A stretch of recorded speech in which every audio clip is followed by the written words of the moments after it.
Before I allow Mr.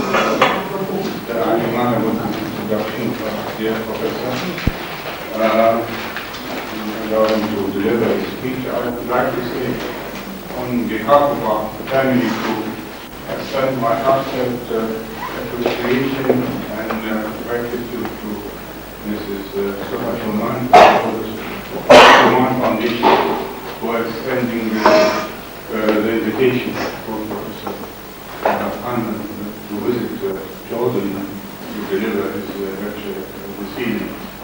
Apart from being a great intellectual and cultural scientist, I would call him, in the Muslim world, he is very closely related to our family over the last 50 years. So I think this invitation to me and to my family means really a great deal for him to come over and to see you and to see us and to exchange ideas and to be able to see what Jordan and Jordanians are doing in the cultural field as well.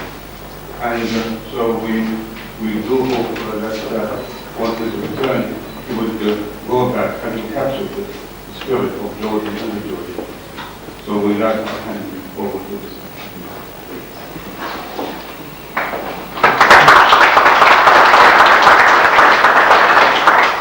Your Highness, Sidi Ra'ad, Your Highness, Sidi Majda, Your Highnesses, Your Excellencies, ladies and gentlemen, Sidi Ra'ad, on behalf of Turkish myself, I've been looking all my life to meet with this great scholar and intellect, one of the greatest scholars in Turkey.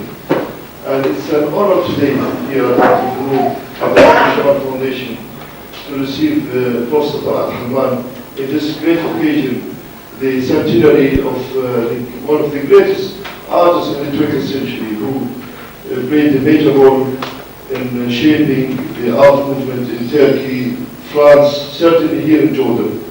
And we are very happy in our Turkish Foundation to have you, sir. Ladies and gentlemen, please welcome Professor Talat Halam.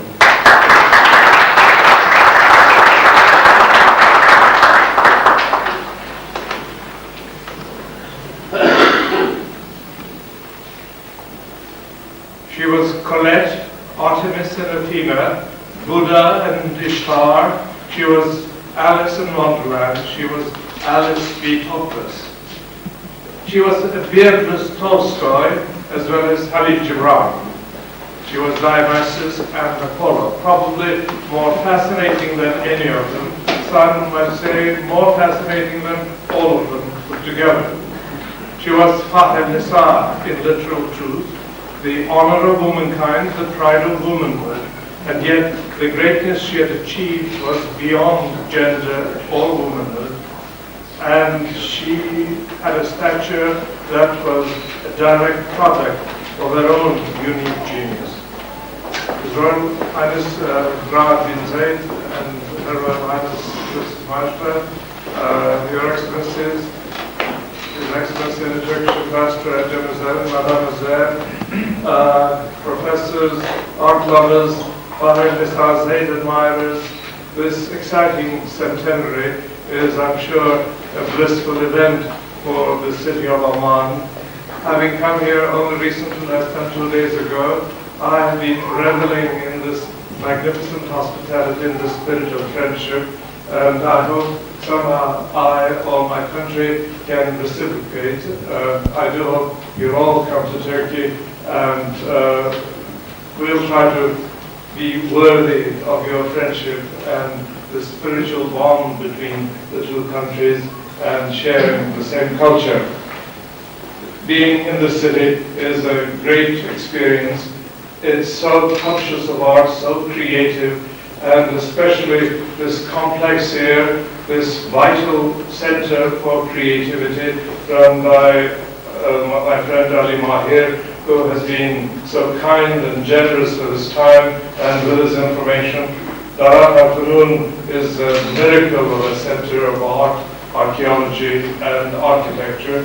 And I should like to pay tribute to Mrs. Helman. I'm looking forward to meeting her after the lecture. And I would like to pay my respects to the memory of her late beloved husband, Abdülhamid Shoman, and of course the director, Mr. Zettin, is here, and I'm honored by his presence. I met so many important and wonderful people here within just a few hours here, including Prince Hassan bin Talal, Princess Vijran, Mr. Mamdouh Bisharat. Of course, Suhail Bisharat is a very old friend of mine, and I cherish his friendship. And it's been a great honor meeting Cecil Burani and really so many people, including, of course, Mrs. Hind Nasser, Sharifa Nasser, whose painting hangs, I think, in the other room, a 1981 Fahrelnissa Zeid painting of her, which I saw yesterday and admired immensely. Mrs. Fahrelnissa Zeid, who later became Princess Zeid, was, in the true sense of the word, a rainbow who went from Turkey to Europe and then came to Jordan. Imagine that magnificent, luscious feast of colors, the rainbow that Fahrelnissa Zeid was, and all extended from one country that is between Europe and Asia, but part of the Middle East, of course. She went from there to London and Berlin and Paris, and later she settled here and made a tremendous contribution to artistic creativity in this country and the heart of this city.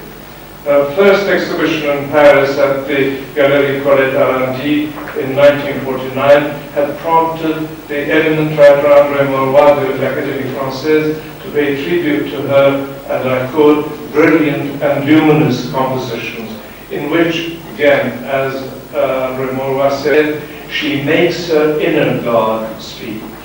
In the 1950s, critics hailed her originality. Jacques Lassagne in Paris said, her works resemble no one else's.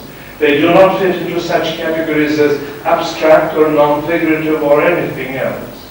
It is futile to look for their origins in Persian miniatures, Byzantine mosaics, or Arab stained glass. Her art is a dynamic power in perpetual evolution. Oxford University's Sherwood Art magazine observed, it is impossible to discuss modern painting without including the works of Fahrelnissa Zeid.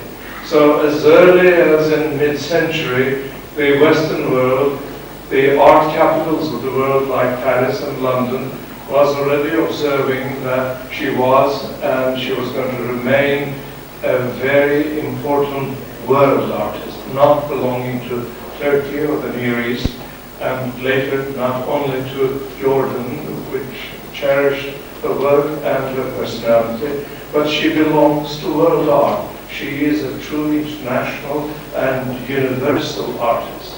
And we should look at her like that. And the synthesis she created, of course, is a universalist synthesis.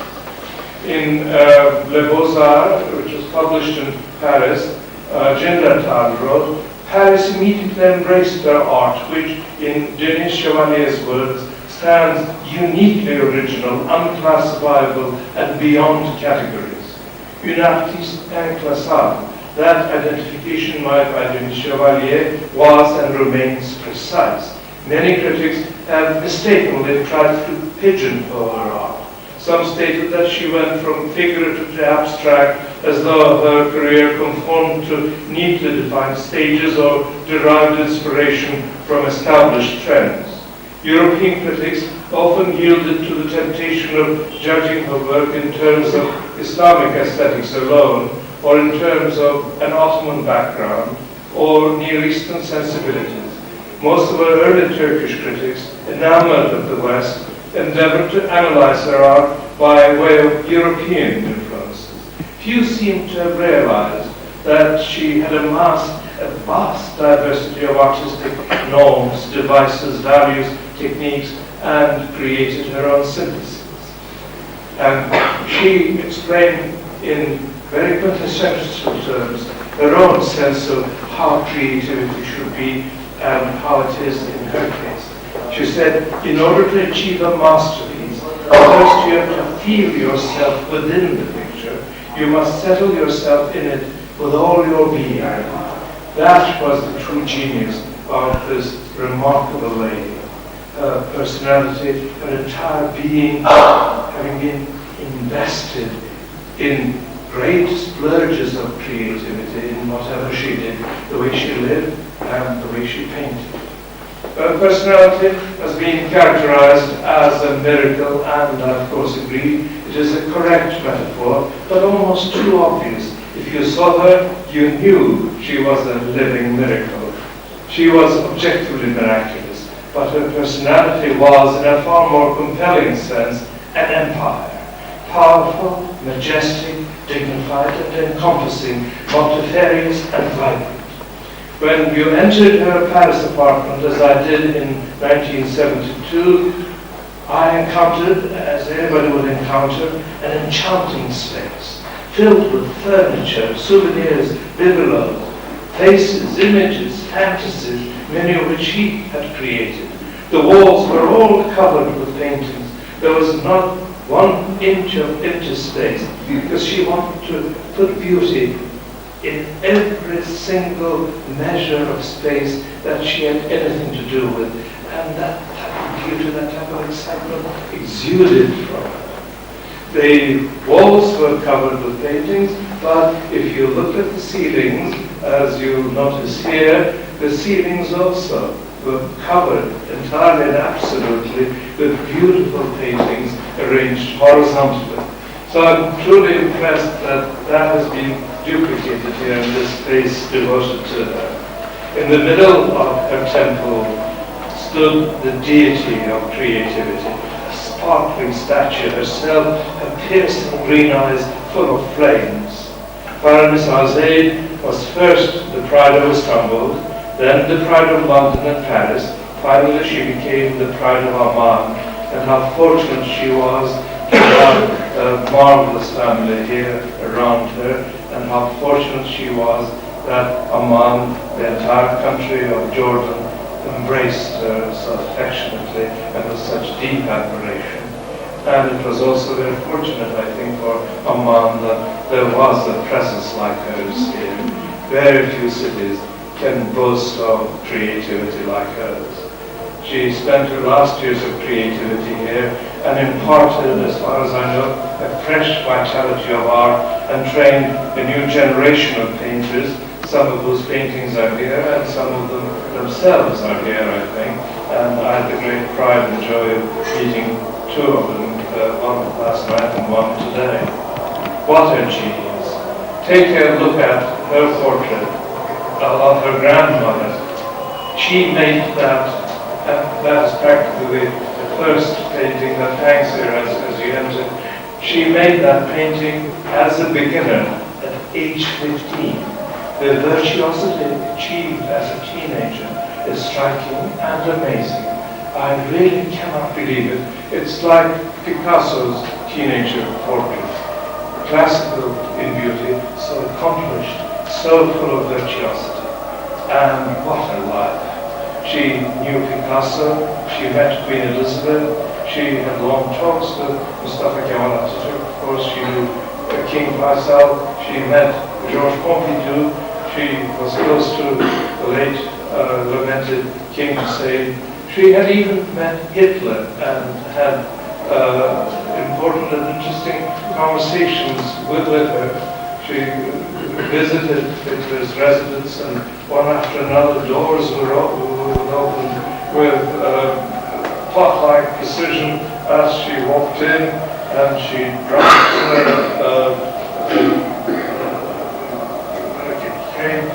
the pillory she had on the floor, and I think Hitler had the temerity of offering chocolates to her, and she said, "That is for children." After all, how many people could have dared chide Hitler?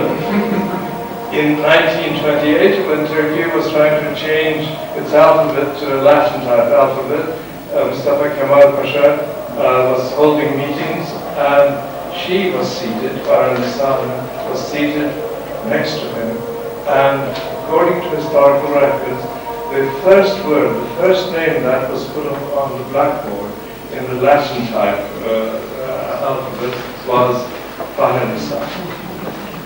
That is historical sugar.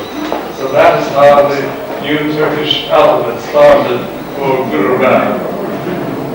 She had exhibitions in London, Paris, New York, Dublin, Brussels, Zurich, Florence, Aachen, Bristol, Pittsburgh, Cincinnati, Rome, and of course in Istanbul and Ankara and Izmir and in Amman. The Royal National Jordanian Institute Fahrelnissa Zeid of Fine Arts was a very important institution here, and everything she did was with passion, and the passion has become immortal. She was in a clinic in critical condition in the year 1940 in the city of Budapest, and they were afraid she might actually die. But with all that terrible illness she was fighting against, she still had the energy to draw pictures on the chart that was hanging on the bed. And the doctor stepped in and saw those marvelous drawings on the medical chart and said, "You did that?" She said, "I did." She was very weak and feeble, but she managed with great pride to say, "Yes, I did." He said, "Oh, you're cured." And Talat, who was a marvelous critic and literary figure, cultural figure in Turkey, wrote in the mid-1940s, "Painting is a natural phenomenon for Fahrelnissa. Just as flowers cannot help blooming in springtime, just as bees cannot stop making honey, just as fish cannot quit swimming, so Fahrelnissa cannot survive without painting." And he referred to her frenzied creativity. Yes, frenzied. It was all erupting out of her. And she herself said, "While painting, I find myself integrated to all living things, that I lose myself and become a part of a superhuman creative process which produces pictures like a volcano erupting with its lava and rocks." What a magnificent image that is. And like most masters, she was the supreme outsider standing in the heartland of life. The term outsider lacks the force that is essential to convey the remarkable phenomenon of Fahrelnissa Zeid's art. By the same token, family factors, cultural background, and exposure to world art fail to provide a convincing explanation for this phenomenon. A legendary family, virtually every member of which was charismatic and creative, surely gave her stimuli, incentives, encouragement, and a strong competitive spirit. In the Shakir Pasha family, one had to create and or treat life as a creative endeavor, or else he or she failed to exist. In that cauldron of egos, super-egos, Fahrelnissa's ego boiled and doubled with a special intensity. She triumphed thanks to her powerful vision, to her stirring but controlled passions.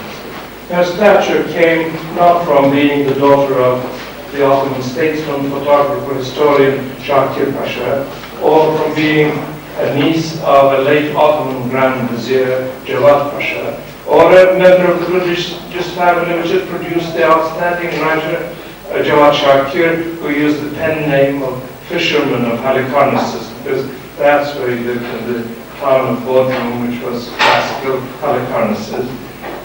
It did not come from being a sister of that splendid artist and great personality of It did not come from having as her niece the exciting ceramicist Freya Koral, not from being the wife of the renowned author Bizet Melih Devrim, famous in Turkey and highly regarded in France in literary circles, not from being the mother of the widely praised painter Nejat Devrim, who achieved great fame in Europe and he's one of the great masters revered in Turkey, or from being the mother of the acclaimed actress, director Shirin Devrim, nor did the reverence come from being princess and ambassadrice, the wife of the late Emir Zeid, who was a member of the Hashemite Iraqi royal family originally and served as Iraq's envoy in Berlin and London, not from being the father of this marvelous person we all know and love as Prince Raj and his charming wife, who both of them were so supportive of the last years of Fahrelnissa Zeid. I'm truly overcome by emotion being in the presence of the family, and I met the grandchildren and the great-grandchild, and such warmth, such human qualities that I wish I were a member of that family rather than merely a family friend. And I've sensed such affection and admiration for Fahrelnissa Zeid here among her students and among people who knew her or admire her without having met her. And not having met her, of course, is a great loss in my opinion. But disregard all of these. Fahrelnissa Zeid, I think, would have been a great genius even without this tremendous support, without all these involvements, without the talents she inherited and the talents she developed in response to all this love and affection around her. Her cultural background included a spectrum of Ottoman arts. She studied miniature painting of the Ottomans and of the Persians, decorative arts, calligraphy. She studied religious and secular architecture. She took an interest in the shadow theatre figurines. She took an interest in book illumination, etc. Also, aesthetic values adapted from the Byzantine, Arab, and Persian, and other traditions. Indeed, these found her way into the genesis of her art. Fondness for European culture, so vibrant in her immediate circle during her formative years, was translated into state ideology once the Turkish Republic emerged in 1923. An Ottoman aristocrat par excellence, she hastened to immerse herself in the revolutionary spirit and the new national cultural experience of the Turkish Republic under the aegis of Mustafa Kemal Pasha, later Atatürk.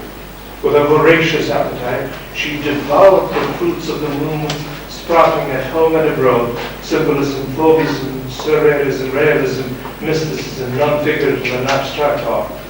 When Fahrelnissa Zeid plunged into her artistic career, all these dimensions converged into a coherent synthesis. Yet the sum that she was far exceeded the total of the parts. Her art, like her persona, was uniquely her own creation, galvanized by an elan which might well be called personal God, inner God, as was invoked by André Maurois.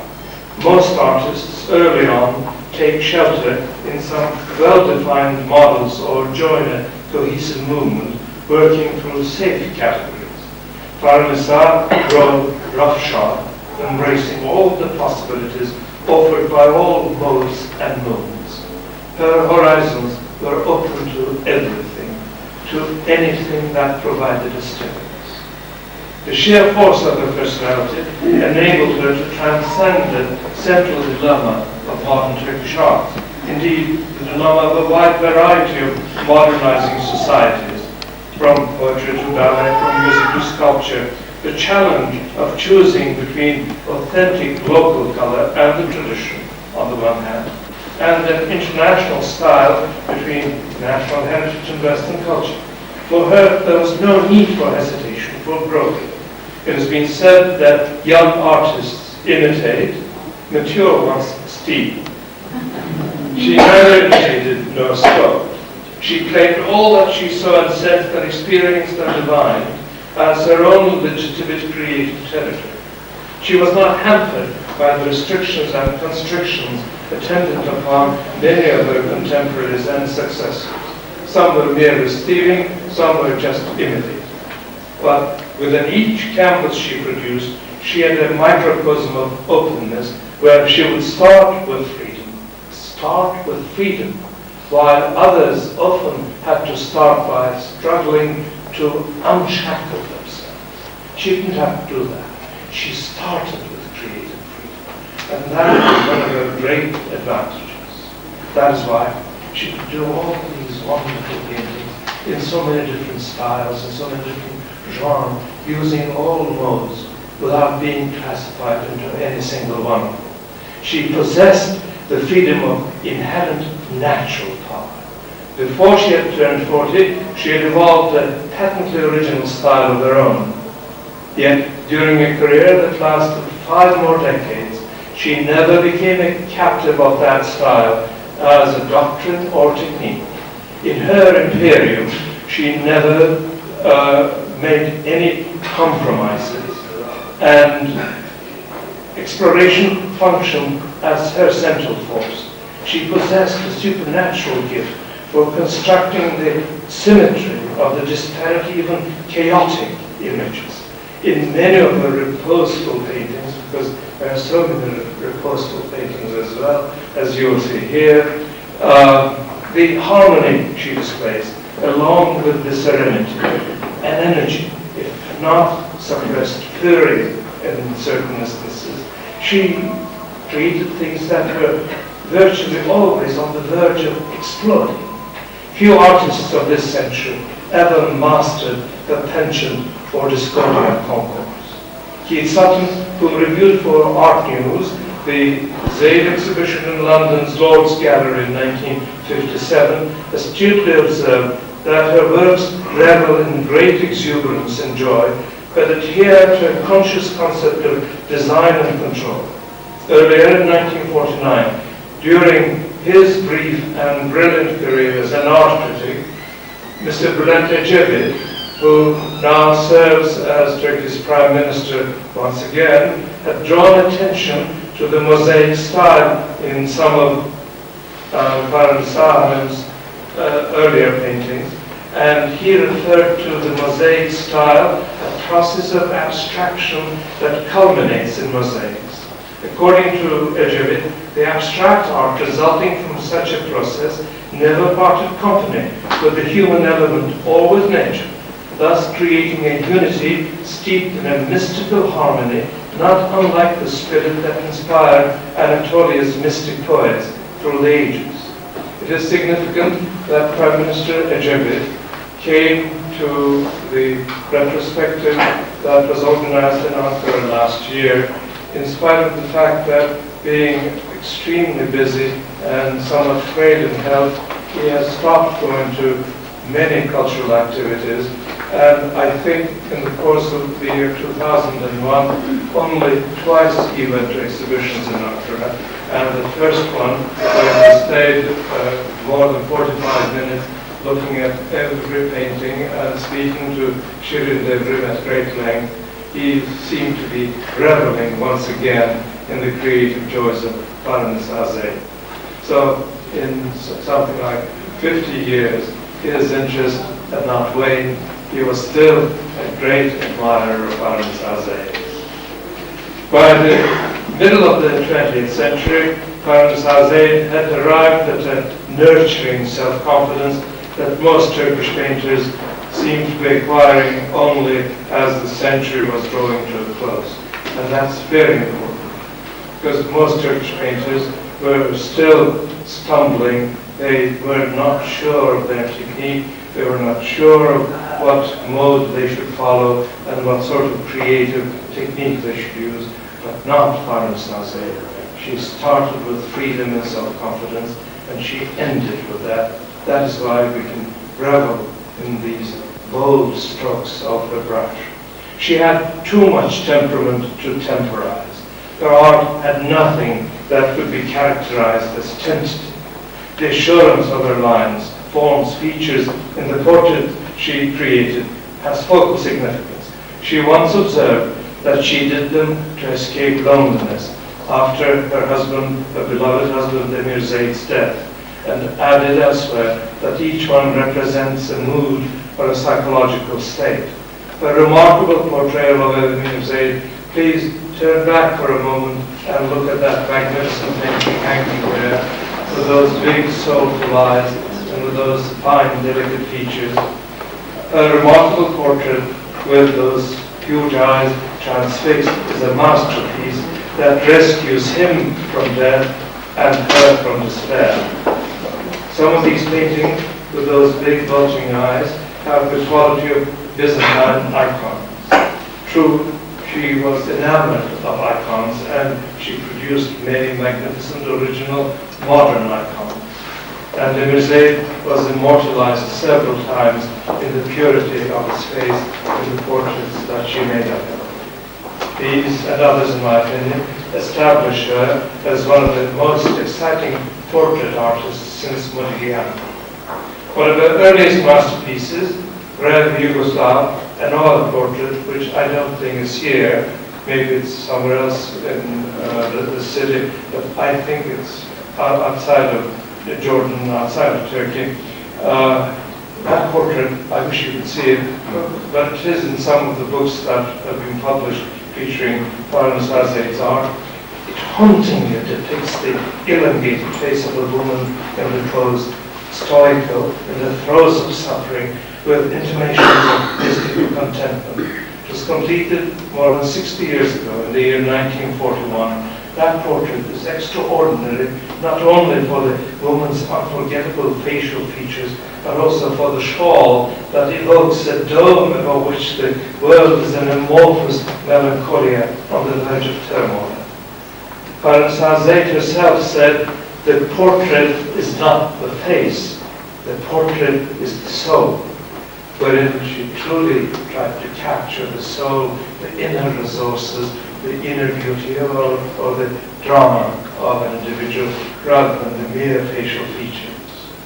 Her portrait of her daughter Shirin Devrim stands as a paragon of the genre. Of course, she made several portraits of her, but one especially stands out, stark, without any artifice or sentimental gewgaws, capturing the subject's features to perfection and personality in striking dramatic truthfulness. Shirin Devrim has vivid recollections of how that painting was created.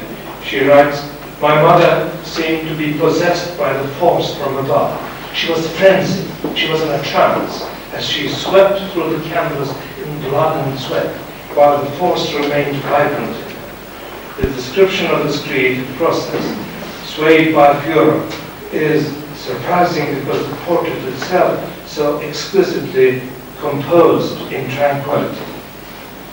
Irrepressible as Shirin is, I noticed that whenever she was in the presence of her mother, she would tend to become tame, almost subdued, only in the presence of her mother.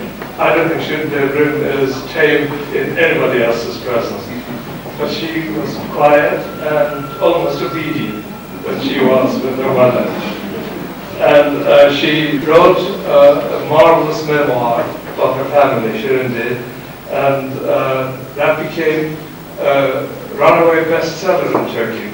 For months it was number 1 or number 2, number 3 bestseller on the Turkish list. It's wonderfully colorful, but the book is mainly about or dominated by her mother. It couldn't have been anything else. Even among all the geniuses in that family, Fahrelnissa Zeid stood out as the most powerful, as the most compelling, as the most charismatic. Ultimately, Fahrelnissa Zeid's personality and art were one and the same, even though they seemed irreconcilable at times. Eclectic, eccentric, electrifying, eloquent, enchanting, and always bold and ingenuous, with absolute honesty in that divine concentration on the essentials. Look at those paintings. Everything is essential. Every last detail is vitally important. And without those details, there would be something wrong with that painting. But look at it, every painting is perfect. It cannot be improved on. It cannot be better than it is. That is great art. That is why, although her personality could veer from forbidding to seductive, from sublime to devilish at times, everything she created possessed unassailable authority, even finality. The dualities in her kaleidoscopic canon, often perplexing, would always serve to make her a compelling painter for all ages. Everything she touched was both innocent and sophisticated. Look at this, how sophisticated it is, yes? How starkly beautiful, how powerful. That is a very difficult combination to achieve for any artist. and conveyed the experience of discovering both the quintessence and the totality. She possessed that extraordinary capability of giving us the grand without making it monumental, giving us the atomistic without playing at minimas. Courage, I think, best describes the beginning and the end of her artistic venture. In the 1950s, Nurullah Beg, an excellent painter himself and a great Turkish critic of painting, was writing, having been struck by Zeid's creative strategy, he wrote, "She attacks large canvases with courage, composing with passion and patience, surprising puzzles of scattered or massed forms such as atomic bursts of cubes, lozenges or squares, or strange spider webs woven with black, and brilliant as a stained glass window." In her abstract art, which some critics found akin to the spirit of Kandinsky, she achieved a poetic dimension seldom matched by others. The French critic Charles Quien championed her lyrical abstraction, and there are a number of paintings here which I think are the height of lyrical abstraction. A Turkish journalist writer who was a friend of Fahrelnissa Zeid, Musharraf Hekimoğlu, was still alive and fondly remembers her friend. She wrote, "Fahrelnissa Zeid did not like the word abstract. She found it to be incorrect. The word she preferred, the correct word as she put it, was synthesis painting." That is very important in terms of the aesthetics of Fahrelnissa Zeid. But lyrical abstraction or any other term, synthesis, whatever, part of that was her abiding, passionate interest in mysticism, especially in the whirling dervishes of Konya in Turkey. And I remember that some years ago I published a book in English about Mevlana Celaleddin Rumi and the whirling dervishes, and I gave her a copy, and she read it and spoke to me at length about it when she was in New York. And she had great reverence for Mevlana Celaleddin Rumi, and she admired his spiritual elan, his great love for God and human beings, his great passion for life, and of course his lyricism and thousands of poems that he had written. And she admired the fact that Anatolia was being ravaged by the Mongol invasions and by the Crusades in the 13th century when Rumi was living, because at that time there was no enmity or bitterness in the heart of Mevlana Celaleddin Rumi, and he was preaching humanism, tolerance, and the supremacy of love. And those words, of course, also describe the personality and art of our great master. He was a man of inner peace and peace in the world, who had said, "Whatever you think of war, I'm far, far from it. Whatever you think of love, I'm that, only that, all that." She adored those lines. They constituted a motto for her as well. And she also liked his line, "In all mosques, temples, churches, I find one shrine alone." That spirit of ecumenism that the world still needs desperately. And that spirit, I hope, in the memory of Fahrelnissa Zeid, will somehow come about and prevail in the world, so that all this nastiness, all this bitterness and fighting and death and destruction that we've been encountering not only in the 20th century, but even at the beginning of the 21st century, will disappear and that peace will prevail. It is remarkable that we spent maybe 2.5 hours once in New York sitting at a restaurant on Lexington Avenue when she spoke at great length about this poem by Mevlana Celaleddin Rumi that I will now read to you. This was one of her favorite poems ever, she said. This depicts the moment in which two lovers, after a period of great separation, are reunited.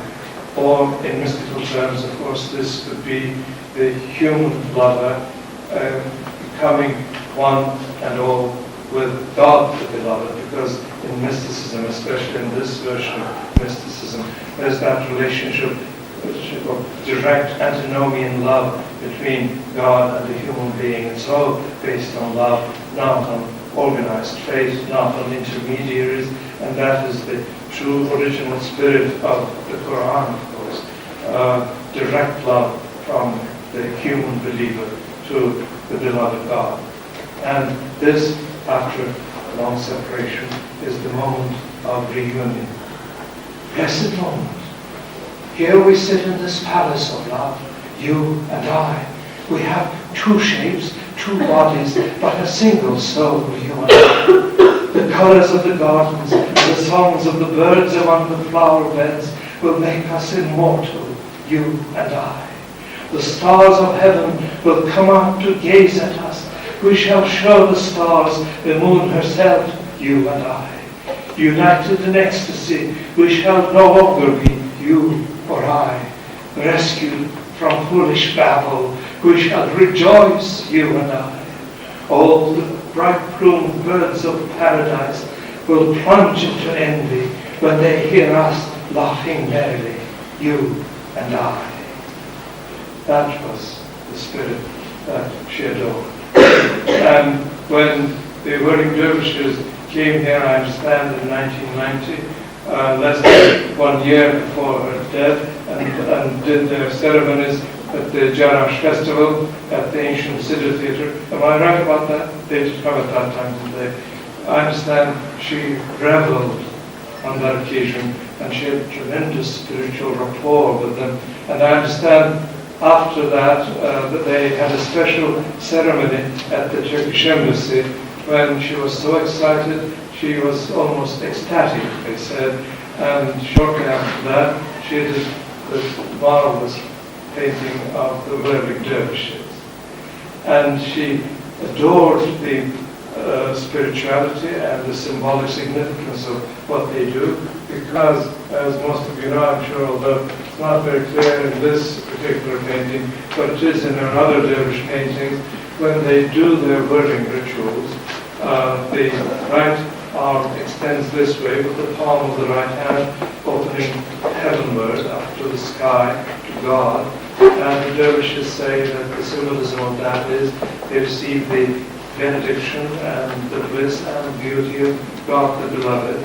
And through the left arm, which extends this way, slightly downward, a slight tilt, with the palm of the left hand pointing downward, they impart all that beauty and energy and all that light that goes through their body, but they don't keep any of that because they feel that to be too selfish, too crass, too egotistical, but they impart it to the world, to other people who might need all that beauty.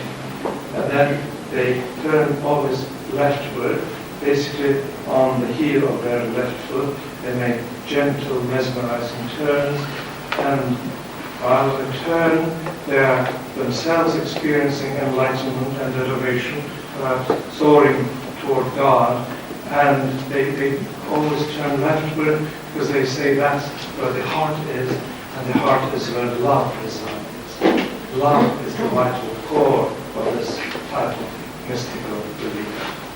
And she participated in that, and she reflected that in many paintings. I have a small canvas of her depicting whirling dervishes that she gave me on that occasion in New York, and I cherish that in my apartment in New York. She literally turned everything she touched into pure magic.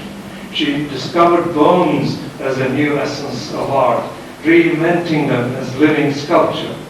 And mostly she discovered this because of chicken bones left over from her lavish parties where chicken might be served. And she decided that instead of throwing these away, after all, this is a very ancient and wonderful creative material. Bones as an essence of art. what could be more eternal than bones? The only mainframe of life and the only remnant of life that survives everlastingly. She immersed bones in plastics, giving them wonderfully imaginative configurations. No wonder André Malraux, the eminent French author who served as this country's first Minister of Culture, kept one of Fahrelnissa Zeid's bone constructions on his desk during the 6 years or so when he served as Minister of Culture. And that was great tribute to her and to her creativity. For Fahrelnissa Zeid, art was survival, raison d'être, meaning, but also enlightenment, euphoria, and ecstasy. She painted, created compulsively. It was a matter of breathing, it was a matter of existence.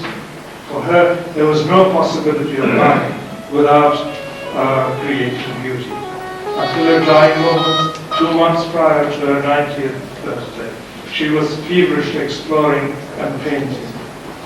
Her years in Amman had been happy and prolific.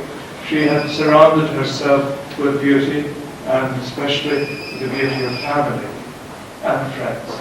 She taught young talent.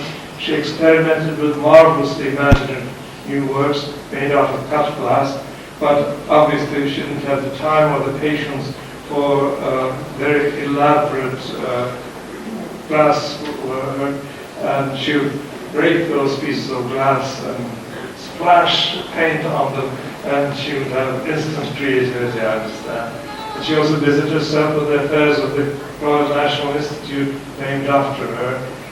Her life as a painter spanned 75 years devoted to restless search for new artistic ventures.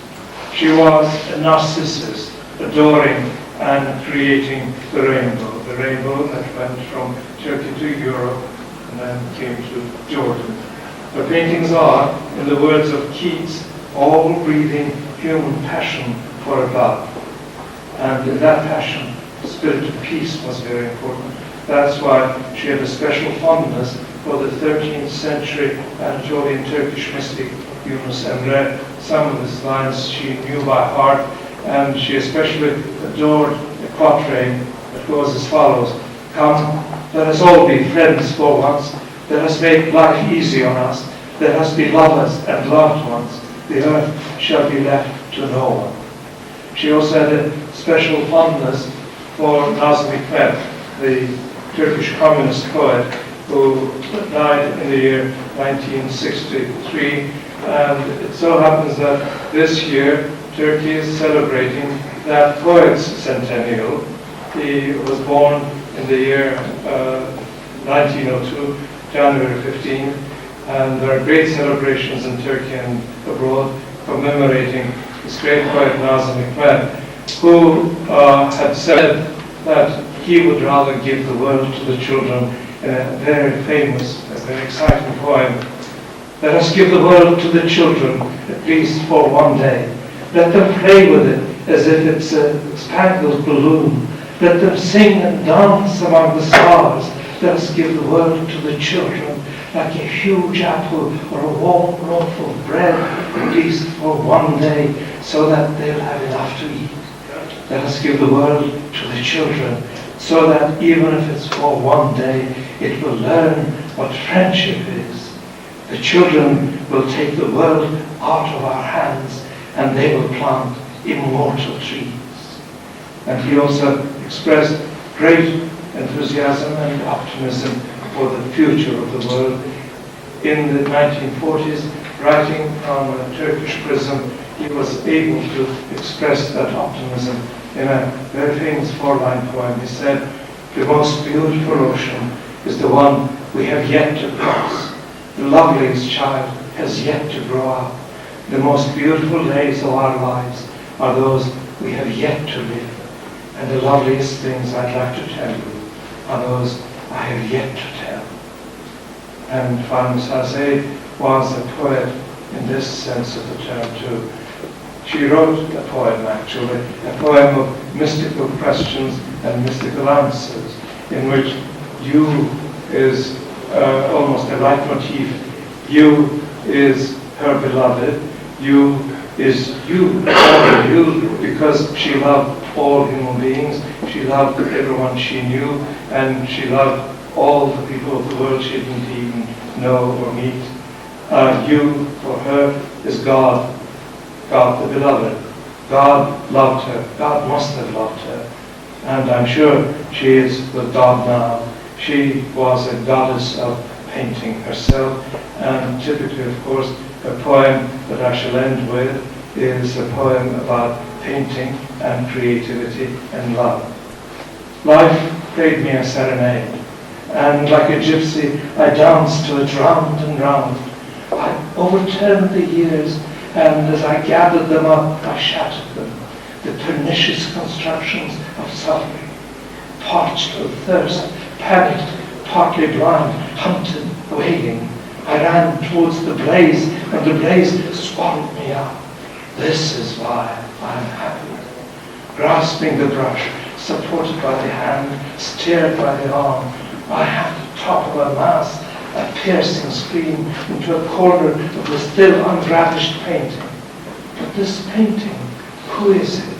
Is it someone? Could it be you, or was it me? And yet it is watching us. What a look! I too am watching it, yes, here in broad daylight. And I ask the painting, tell me, after all, what do you care about? What do you wish? What do you want from me? You are the one I'm addressing. Of course, there is a you inside you. You are no one else but you. And still, I am addressing someone else. And who still is you? I am addressing you. And however alone and lonely I may be, all by myself, but you are there. I know it.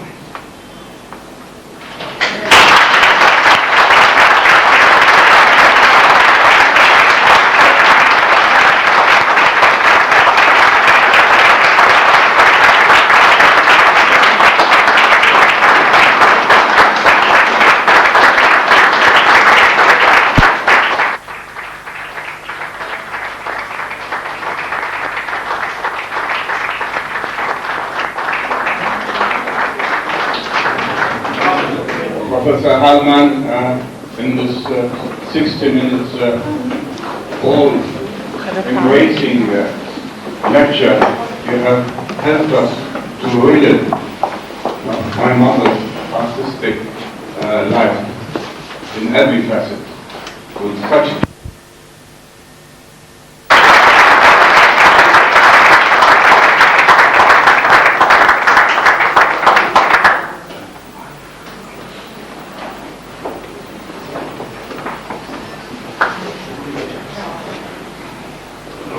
Talat Helman, I think we are all in debt for such a great tribute from this great lady. And we'd like to open the discussion for any questions from the public, if you don't mind. First, make a correction with profound apologies. I referred to the late Abdülhamid Roman. It should have been the late Halid Roman. I revere his memory. I understand he has done marvelous things and family in the morning, and I share their grief. If you have any questions, I'll try to answer them.